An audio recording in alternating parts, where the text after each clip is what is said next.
There are times when words seem to leap off the page. One of the phrases I loved in Lost in the Middle, whose kingdom are you trying to build?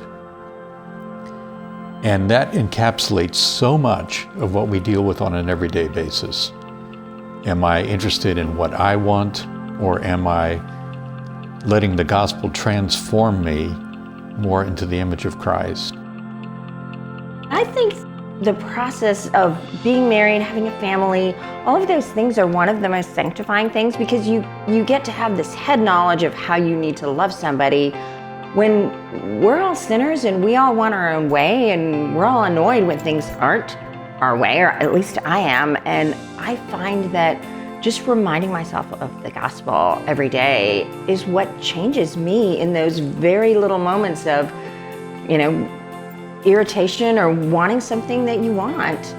But it's those everyday moments of like, who's gonna get up? And there's lots to do. And I feel like you've done a really beautiful job of letting the gospel impact your everyday serving. But I think that's part of marriage and part of raising children, is this realizing that we're all sinners and every day we need to be transformed by grace, because we're gonna make selfish choices. And I feel like Paul Tripp's Ministries helped me really see that. Like, in all of those books, the ultimate thing is I'm the problem. Like, it's not my children, it's not the people I'm counseling, it's not my suffering, it's not my stage in life, it is me.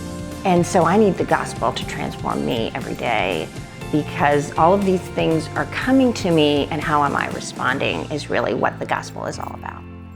So one of the things I really appreciate about Paul's ministry is this phrase of connect the transforming power of Jesus Christ with everyday life.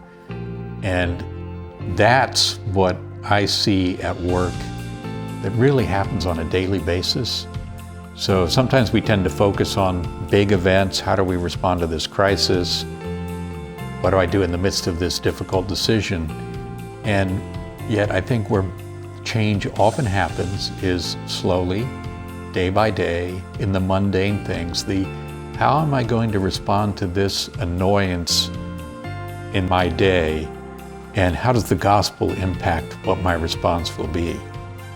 I honestly feel like before Paul Tripp's books, I really did put the gospel in you share the gospel with someone, God so loved the world, but didn't really see the gospel as transforming us every day and the practical outworkings of the gospel. And the world needs to hear that. And so we love being able to support the ministry so that other people can hear it. And that feels like a real joy to us.